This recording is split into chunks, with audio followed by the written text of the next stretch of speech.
So a solar eclipse occurs when the moon passes in front of the sun, and the result is, it's over here so everyone can see, the result is a shadow on the Earth. Okay. And that looks like a great big shadow, but if that light were bigger, and this were a 10-meter distance, again, that shadow is going to get kind of fuzzy. Okay? Even if I come over like this, see, that's not a sharp shadow anymore. Okay? It's a fuzzy shadow.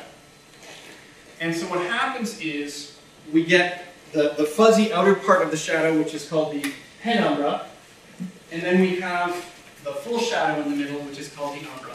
And the same thing happens if you look at your own shadow, the shadow of your hand, for example, on a light. If you're at some distance from the floor or a table, you will see that it's lit. The area is lit because the light's kind of coming around your hand. It's only when you get your hand fairly close that you get a full dark spot in the middle.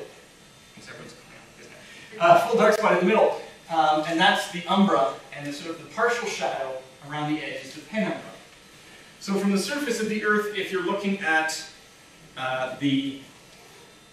if you're looking from the zone of the penumbra, what you'll see is a partial eclipse.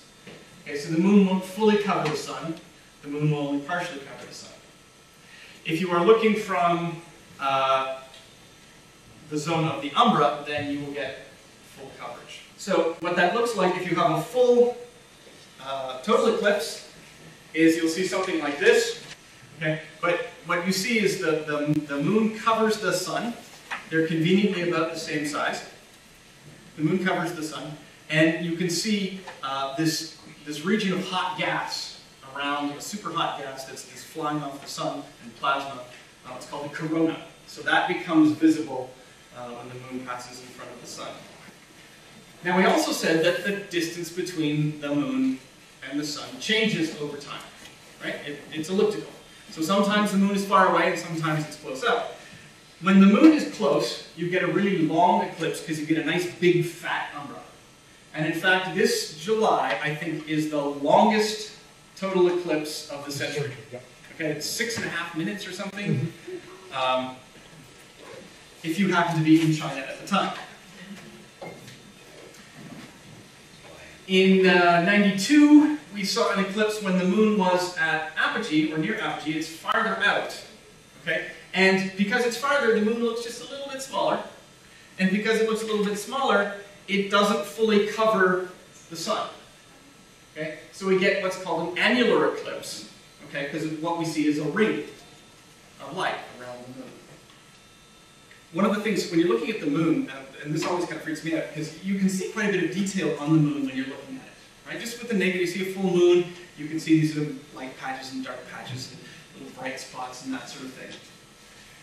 Did you know that from where you're standing looking at the moon, it is the same size as an aspirin held at arm's length? Okay? It's not very big. It's tiny. Okay? But when you're focused on it, you can actually see quite a bit of detail. It freaks me out too, and I know that's the case. And yes, I've taken an aspirin and I've been covering the moon with it. And it works. You can do it. You can eclipse the moon with an aspirin at arm's length. The power you have. Going back to Blake's question about what would it look like from the surface of the moon if we happen to be looking at the Earth. We can see what a total eclipse would look like from the moon. So the larger area there is the penumbra, and then the little ring in the middle represents the zone of the umbra, of the full shadow. Okay, so that there is a little dot right in the middle there that represents the full shadow, and that would be the path of total eclipse. And anything within this region here would be a partial eclipse. Okay. So that, Blake, is what it would look like from the moon watching an eclipse. It would be pretty neat.